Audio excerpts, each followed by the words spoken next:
Сәлем достар, қазір мен сіздерге қалай магазин ішінен скидкамен сатып алуды көрсетемін. Ол үшін мінекей Pinduoduo'мызға кірдік. Енді қалаған затымызды қазір сатып аламыз.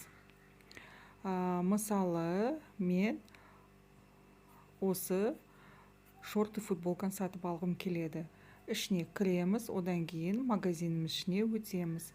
Мына магазин, соның үстіне басамыз. Мына үстіне жазылып тұр 90 юань қалса 4 юань скидка дейді. Енді біз 90 юаньға қазір зат таңдап аламыз. Міне мен аны алғым келеді. Бұл жерде біз осы жүректі басамыз. Товардың үстін баспаймыз, жүректі басамыз, жүректі бастық. Енді товар таңдаймыз. Міне осыны алғым келеді. 100-ші размер. Астындағы қызылды басамыз. Мінекей қараңыздаршы, мен мына жүректі басқаннан кейін ол затымыз астына қарай өтті. Енді тағы да басамыз. Міне осы пальтоны алғым келеді. Жүректі басамыз. 120-ны таңдадым.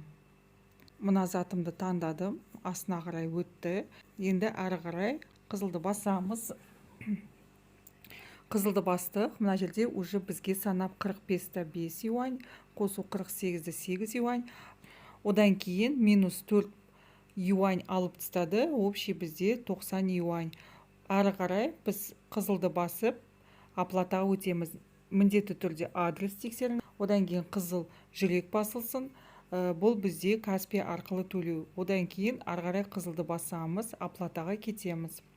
Бұл жерде осы қызылды басқаннан кейін бізде CVV код сұрайды. Мына жерде карточканың артындағы 3 цифрлы CVV кодымызды жазамыз.